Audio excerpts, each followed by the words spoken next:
जय हिंद दोस्तों आज हम लोग हड़प्पा से संबंधित कुछ महत्वपूर्ण प्रश्नों को देखेंगे, साथ ही साथ इनकी व्याख्या को भी हम लोग देखेंगे ताकि हमें चीजें आसानी से समझ में आए और अच्छे से समझ में आए। इसके पहले भी हम लोगों ने इस पे 2 वीडियो बनाया है, तो यदि आपने उनको नहीं देखा है तो एक बार उनको भी आप जरूर देखिएगा। ठीक है, आइए शुरू करते हैं। और आज का जो अपना पहला प्रश्न है वो है कि निम्नलिखित में से कौन सा स्थल हड़प्पा के लोगों के मन का निर्माण करने का प्रमाण देता है। तो आप सबसे पहले जानिए मन का होता क्या था। ये देखिए, मन के बनते थे और इसको इस शेप में बनाए जाते थे कि इसको माला के रूप में इसका प्रयोग किया जा सके और विविध तरीके से। ठीक है, मनके के जो हमें शेप दिखाई देते हैं वो विविध प्रकार के शेप दिखाई देते हैं, लेकिन जो सर्वाधिक प्रचलित आकार हुआ करती थी मनकों की वो थी बेलनाकार। तो आपसे यदि पूछा जाए कि सर्वाधिक प्रचलित आकार मनकों की क्या होती थी, तो वो क्या होती थी, बेलनाकार होती थी। और सबसे ज्यादा जिस चीज से बनते थे वो सेल खड़ी से बनते थे। तो आज ये जो प्रश्न है इसका आंसर है चनहूदड़ो। चनहूदड़ो से हमें मन के निर्माण के प्रमाण दिखाई देते हैं। आइए इसकी व्याख्या को देखते हैं। तो दोस्तों, जो मनके बनाने की कार्यशाला थी वो हमें चनहूदड़ो से दिखाई देती है, गुजरात के लोथल से दिखाई देती है और बक्सरा। ये 3 ऐसे स्थल है जहां से मनके बनाने की कार्यशाला हमें दिखाई देती है। और दोस्तों, इसमें होता क्या है कि यूजीसी नेट जब प्रश्न पूछता है तो आपसे ये 2 या 3 तीनों ऑप्शन दे देता है और इनमें से ये होता है कि इनमें से कौन कौन से ऐसे स्थल है जहां से मनके बनाने की कार्यशाला प्राप्त हुई है। तो आपको तीनों स्थल याद होने चाहिए, चनहूदड़ो, गुजरात में जो लोथल है, और एक बक्सरा। ये तीनों साइड से हमें क्या मिलते हैं, मनके बनाने की कार्यशाला मिलती है। अच्छा, हमें कैसे पता चलता है कि यहाँ पर मनके बनते होंगे, मनके की मालाएं बनती होंगी। तो दोस्तों, यहां से हमें ना कच्ची मटेरियल की प्राप्ति होती है। जैसे चनहूदड़ो और लोथल 2 ऐसे स्थल है जहां से हमें कच्ची धातुएं मिलती हैं, जिनमें गलाए जाते थे ना वो भट्ठियां मिलती हैं और इनके छोटे छोटे दाने हमें दिखाई देते हैं। तो ऐसी चीजें हमें कहां से मिल रही है, चनहूदड़ो से मिल रही है और लोथल से मिल रही है। सर्वाधिक जो बनते थे वो किस चीज में बनते थे, सेल खड़ी के मनके बनते थे। और जो सर्वाधिक प्रचलित आकार था वो क्या था, बेलनाकार था। अभी हम लोग पीछे बात किए थे ना, तो आपसे यदि ऐसे प्रश्न बने तो आपको इसका आंसर पता होना चाहिए। दोस्तों, हम लोग देखते हैं कि इनके जो मनके हैं, हड़प्पीय जो मनके हैं ना, वो हमें मेसोपोटामिया की शाही कब्रों से भी प्राप्त हुई है। ठीक है, मेसोपोटामिया के शाही कब्रों से भी हमें क्या मिले हैं, मनके प्राप्त होते हैं। और यहां पर देखेंगे हम लोग ना कि निप्पुर है, लग्गस है, ऊर है। जो सर्वाधिक प्रचलित है ना वो शाही कब्रें जो मिली है वो ऊर से मिली है। ठीक है, तो ये भी आपको पता होनी चाहिए। आइए हम लोग अगले प्रश्न पे आते हैं। और दोस्तों, ये प्रश्न है, सिंधु सभ्यता से मनका निर्माण की कार्यशालाएं किन स्थानों से मिली है। वहीं जैसे हम लोग पिछली बार बात किए, पिछले प्रश्न में, कि आपसे यदि 2-3 ऑप्शन दे देगा तब आपको थोड़ा सा कंफ्यूजन हो सकता है। तो दोस्तों, जो मनके बनाने की कार्यशालाएं हम लोगों ने कहां कहां देखा था, एक लोथल था और दूसरा चनहूदड़ो था, तीसरे में बक्सरा भी था। तो ये आपको पता होनी चाहिए। ठीक है, और यहां से ये देखिए कितने फाइन पत्थर मिलते थे और कितने अच्छे इनके जो है वो मनके बनाए जाते थे। ठीक है, आइए अपने अगले इस प्रश्न की व्याख्या को देखते हैं। दोस्तों,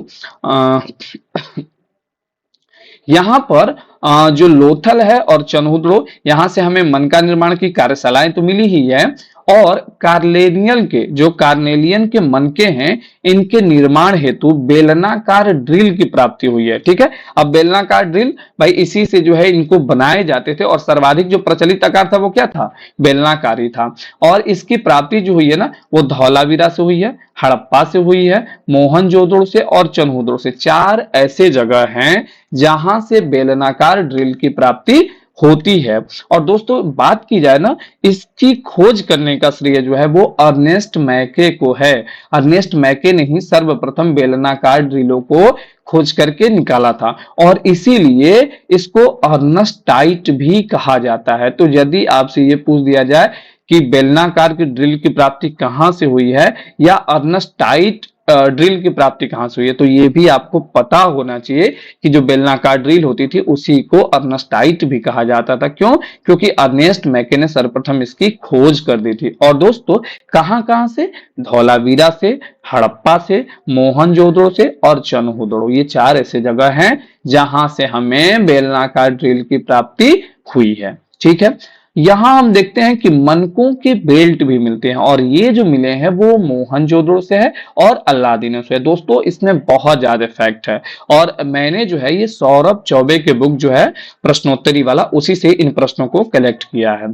ठीक है, तो यहाँ पे बहुत ज्यादा आपको फैक्ट मिल जाएंगे और एक प्रश्न पे यदि 10 प्रश्न भी बनते हैं तो आप आसानी से इन प्रश्नों को कर सकते हैं। आइए हम लोग अपने अगले प्रश्न पे चलते हैं और अगला जो प्रश्न है हमारी वो है एक विकसित जल प्रबंधन का साक्ष्य हमें कहां से प्राप्त होता है। दोस्तों विकसित, अब आप देखेंगे ना कि ये जो पत्थर को काट करके और बड़े बड़े डैम वो कुंड बनाए गए हैं, ठीक है, जिनमें जल को संग्रहित किए जाते थे और ये हमें कहां से दिखाई देते हैं? धौलावीरा से। बड़े बड़े आपको पानी के टैंक दिखाई देते हैं और ये आप देख रहे हैं ना कैसे जल को स्टोर किया गया है। यहाँ पर कुछ पुराविद जो है यहाँ पर गए हैं और यहाँ पर वो दिखाया जा रहा है कि जल कैसे स्टोर होता था यहाँ पे बड़े बड़े कुंड को काट करके। और ये पहला ऐसा उदाहरण है जहां पर पत्थर काट के, प्राकृतिक चट्टानों को काट करके और ऐसे बड़े बड़े तालाब बनाए गए हैं। ठीक है, तो कहां से मिले हैं? धौलावीरा से। आइए इसकी व्याख्या को देखते हैं। दोस्तों तो हमने बात की ना कि चट्टानों को काटकर जलाशयों के निर्माण का जो प्राचीनतम साक्ष्य है वो हमें धौलावीरा से मिलती है। यहां से लगभग 16 से अधिक विशाल तालाब मिले हैं जिसमें वर्षा के जल को एकत्र किया जाता था। एक चीज और कि यहां से हम 2014 में एक आयताकार कुएं की प्राप्ति देखते हैं जो 31 सीढ़ियों वाला है और ये विश्व का सबसे बड़ा जलाशय अवशेष माना गया है। ठीक है, तो धौलावीरा से जो आयताकार कुआं मिला है जिसमें 31 सीढ़ियां हैं, ये विश्व का सबसे बड़ा जलाशय अवशेष है। और दोस्तों ने मैं ये भी देखा था कि ऐसे भी प्रश्न पूछे गए हैं क्या, तो विगत प्रश्नों में ऐसे भी अब प्रश्न आ रहे हैं कि कितना मीटर लंबा, कितना मीटर चौड़ा, कितना मीटर गहरा, ऐसे भी प्रश्न आ रहे हैं, तो आपको पता होनी चाहिए। 73 मीटर लंबा है ये, 73 गुणे 29 गुणे 10 मीटर गहरा। ठीक है, ये मोहनजोदड़ो के जो बृहद स्नानागार है ना उससे 3 गुना अधिक बड़ा है। सोच लीजिए कि जो मोहनजोदड़ो का स्नानागार है उससे 3 गुना अधिक बड़ा है। और दोस्तों यहां पर हम देखते हैं कि मनहर और मानसेहरा नदियों पर डैम बनाकर जल संग्रह किया गया था। ठीक है, तो ये था हमारा तीसरा प्रश्न।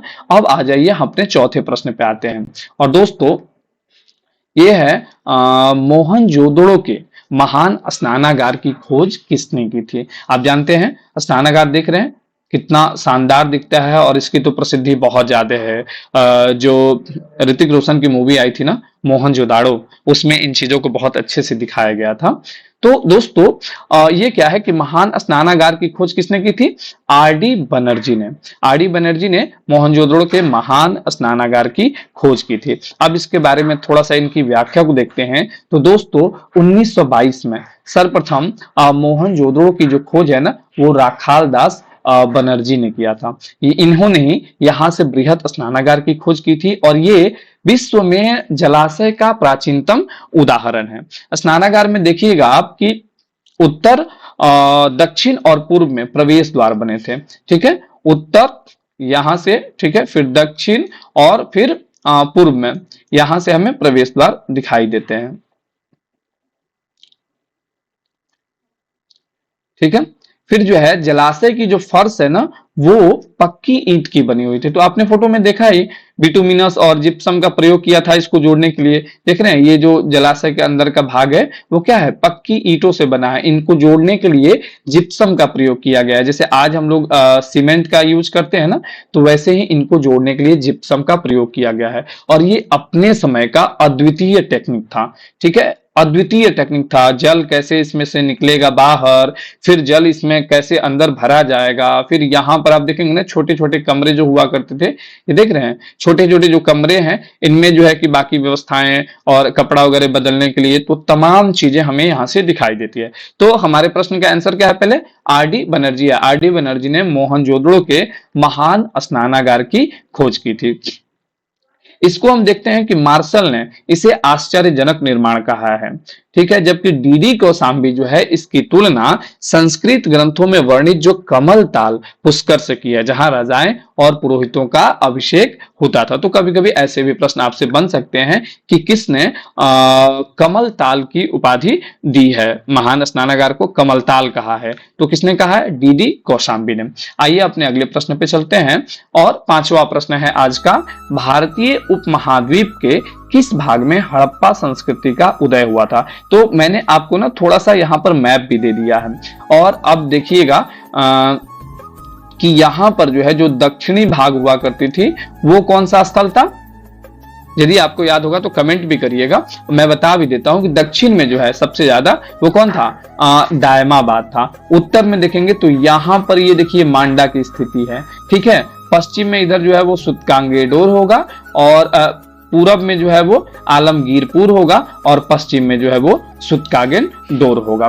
तो यहां पर जो है हड़प्पा जो है वो यहां पर अवस्थित है, ठीक है, भारत के इस जगह पे पाकिस्तान में अब वर्तमान के अवस्थित है। तो ये कौन सा भाग होगा? ये नॉर्थ है, ठीक है, ये नॉर्थ है, और ये क्या है? कौन सा भाग है? पश्चिम वाला भाग है, यानी उत्तर और पश्चिम में हड़प्पा संस्कृति का उदय हुआ था, ठीक है। आइए इसकी व्याख्या को थोड़े से देखते हैं। हड़प्पा सभ्यता का उदय उत्तर पश्चिमी क्षेत्र में हुआ था, और चार्ल्स मैसन पहले व्यक्ति हैं जिन्होंने 1826 में पंजाब के साहिवाल जिले में एक हड़प्पीय टीले का उल्लेख किया था। जॉन मार्शल ने सबसे पहली बार इसको सैंधव सभ्यता कह करके पुकारा था, जबकि AR मुगल जो है इसके लिए बृहत्तर सिंधु सभ्यता का नाम देते हैं। और जॉन मार्शल 1924 में पूरे विश्व के समक्ष सिंधु घाटी में एक नवीन खोज की उद्घोषणा कर देते हैं कि हाँ भाई, हड़प्पा एक ऐसा पूरा स्थल है जो सबसे ज्यादा प्राचीन भारत की सभ्यता है, ठीक है।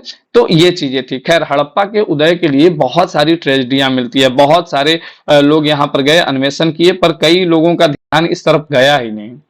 चलिए आइए अपने अगले प्रश्न पे आते हैं, और अगला प्रश्न है कि सिंधु घाटी के निवासियों को किस धातु का ज्ञान नहीं था? तो देखिए दोस्तों, सिंधु घाटी सभ्यता में हम देखेंगे ना कि विविध जगहों से सोने मिले हैं, चांदी मिले हैं, तांबा मिला है, कांसा मिला है, सारे के सारे धातु लगभग मिले हैं, और इनसे ना बहुत अच्छे अच्छे गहने बनते थे। ये देखिए हड़प्पा संस्कृति के आभूषण हैं, और ये कहीं ना कहीं अपने समय के सबसे बेस्ट माने जाते थे, सबसे अच्छे माने जाते थे, ठीक है। और ये तो मतलब एक फोटो है, इसके अलावा और भी कई प्रकार से ये लोग चीजें बनाते थे, लेकिन जो इनको ज्ञान नहीं था वो ये माना जाता है कि जो लोहा है वो लोहे का ज्ञान इनको नहीं था, ठीक है। लेकिन यदि आपसे ये पूछ दिया जाए कि किन किन धातुओं का ज्ञान था, तो ऐसे में सोना, चांदी, तांबा, पीतल, कांसा, इन तमाम धातुओं का ज्ञान इन्हें था, ठीक है। विविध पत्थरों का ज्ञान इन्हें था। आइए इसकी व्याख्या को देखते हैं। दोस्तों, सिंधु घाटी में लोगों को लोहे का ज्ञान नहीं था, सही बात है। सर्वप्रथम हम देखते हैं कि उत्तर वैदिक कालीन जो ग्रंथ है ना, अथर्ववेद, इसमें सबसे पहली बार श्याम यानी कृष्ण अयस्क का उल्लेख मिलता है, जो लोहे के संदर्भ में किया गया है। पाणिनि ने अपने अष्टाध्यायी में लोहे के हल को कुशी कहा है, ठीक है। अष्टाध्यायी पाणिनि के सबसे पहले ग्रंथ कौन सा है? तो अष्टाध्यायी है, और इसी अष्टाध्यायी में लोहे के लिए हल को कुशी कहा गया है। शतपथ ब्राह्मण में हम देखेंगे कि जो लोहे का संबंध है वो कृषक या प्रजावर्ग से स्थापित किया गया है, और बृहद पाषाणिक और गांधार समाधि जो है ना, वो लौहयुगीन संस्कृतियां हैं। इसके बाद दक्षिण भारत में सर्वप्रथम जो लोहे का प्रमाण मिलता है वो हमें कहां से मिलता है? हल्लूर से मिलता है, ठीक है।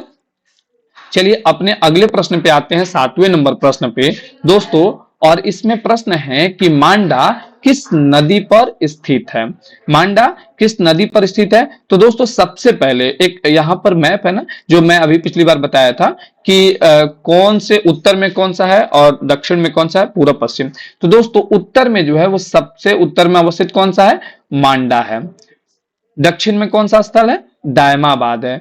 पूरब में जो है वो आलमगीरपुर है, और पश्चिम में जो है वो सुतकागेन डोर है। और ये देख रहे हैं इसका जो आकार है वो एकदम से त्रिभुजाकार है, दिख रहा है? त्रिभुजाकार पूरा स्थल है।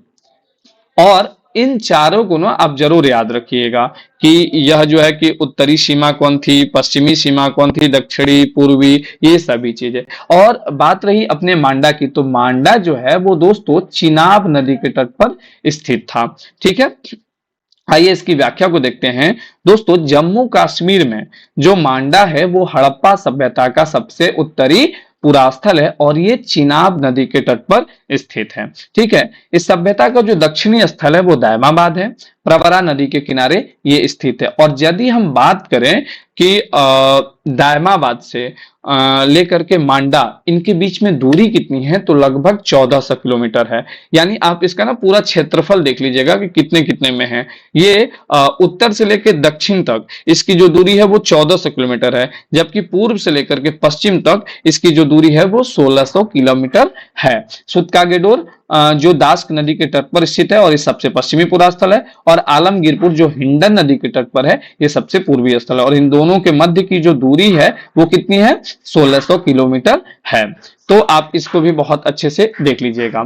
आगे हम देखते हैं कि हड़प्पा सभ्यता के सबसे पश्चिमी पुरा स्थल का नाम। तो आपको तो पता है कि सबसे पश्चिमी पुरा स्थल कौन सा है, सुतकागेन डोर होगा। ठीक है, थोड़ा सा ना कुछ ट्रिक लगा लिया कीजिए ताकि आपको चीजें आसानी से याद हो सके। जैसे उत्तर है तो उत्तर में क्या है, उमा बिराजी है। ठीक है, उत्तर में हेमराज की जो पुत्री है ना, जो पर्वत है हिमालय, और हिमालय की पुत्री कौन है, उमा है। तो ऐसे में उत्तर में क्या होगा, सुतकांगे, उत्तर में जो है वो मांडा हो जाएगा। ठीक है, वैसे ही दक्षिण जो है वो दायमाबाद है, दोनों का अक्षर द है, तो ऐसे दायमाबाद है। यदि पश्चिम की बात करें तो पश्चिम सुतकांगेडोर और पूर्व में आलमगीरपुर। तो ऐसे कोई भी जो आपको अच्छा ट्रिक लगता हो उसे याद कर लीजिए। ये जो है थोड़ा सा सुतकागेडोर का मुझे कुछ फोटोग्राफ्स मिला तो मैंने लगा दिया कि ये देखिए पूरा स्थल की स्थिति क्या है, और आप जान करके ताज्जुब होइएगा कि ये एकमात्र ऐसा स्थल है जो प्राकृतिक चट्टानों पर स्थित है इस क्षेत्र में। ठीक है, प्राकृतिक चट्टानों पर। चलिए इसकी व्याख्या को देखते हैं।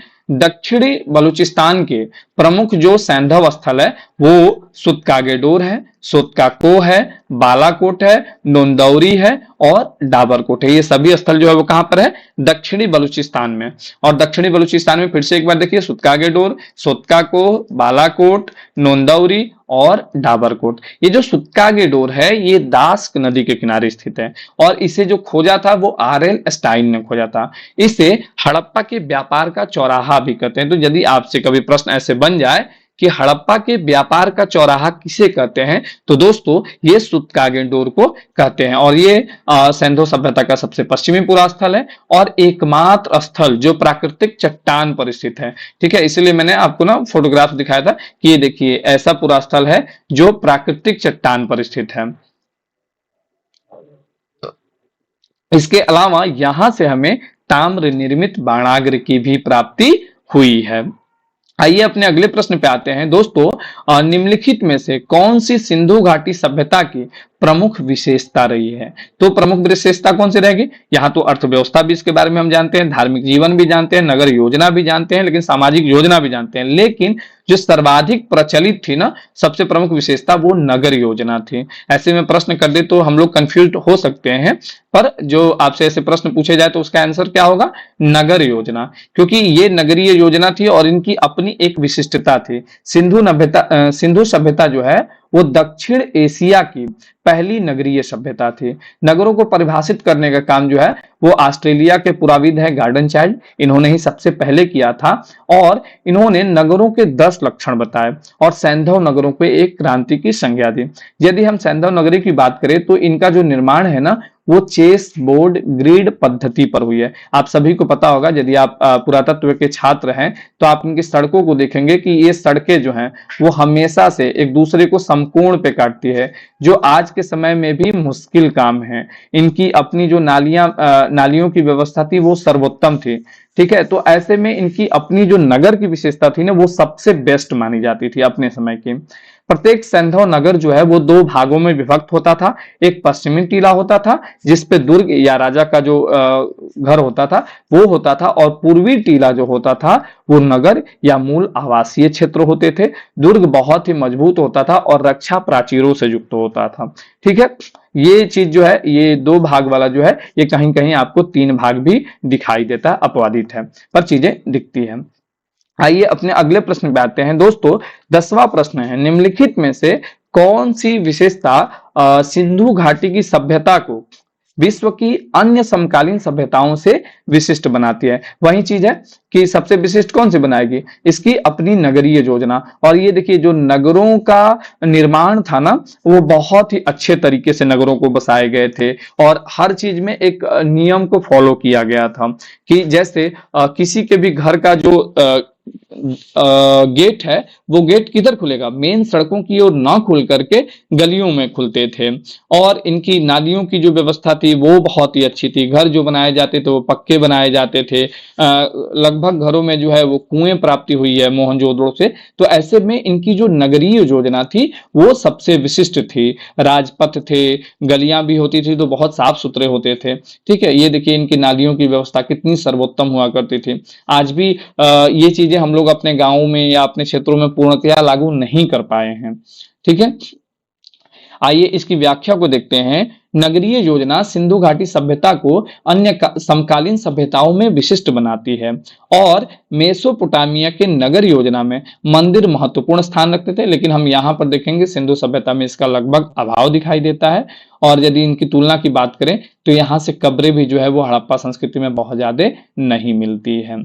चलिए आते हैं अपने अगले प्रश्न पे। फिर गोदीवाड़ा का साक्ष्य हड़प्पा संस्कृति के किस स्थान से प्राप्त हुआ है? दोस्तों ये आज का आखिरी प्रश्न है, लंबा समय लग गया लेकिन फिर भी हम लोग इसको देखते हैं कि गोदीवाड़ा का साक्ष्य हड़प्पा संस्कृति के किस स्थान से प्राप्त हुआ है। दोस्तों आप सभी जानते हैं कि गोदीवाड़ा कहां से मिला है, गुजरात के लोथल नामक पुरा स्थल से। और ये देखिए थोड़ा सा इसका एक मुझे फोटोग्राफ्स बहुत ही अच्छा लगा कि उस समय पहले ये देखिए ये मुख्य नगरे हैं और नगर के किनारे जो है ये बंदरगाह था। ठीक है, और यहाँ पे नहरों से जुड़ी हुई केनाल थी और यहाँ पर आकर के नावें लग रही है और यहीं से फिर नगार में सामानें चली जा रही है या भी जो भी जगह है वहां पे सुरक्षित रखे जा रहे हैं। ठीक है, ये आज का फोटो है इसका। यहां से हम देखते हैं कि लोथल से इसकी व्याख्या को गोदीवाड़ा मिलती है जो विश्व का प्राचीनतम ज्ञात गोदीवाड़ा है। इसके उत्तरी दीवार में 12 मीटर चौड़ा प्रवेश द्वार था जिससे होकर जहाज आते जाते थे और जल की आपूर्ति हेतु एक स्लुइस गेट होता था और नहर की व्यवस्था की गई थी। अपने समय की सर्वोत्तम व्यवस्था थी।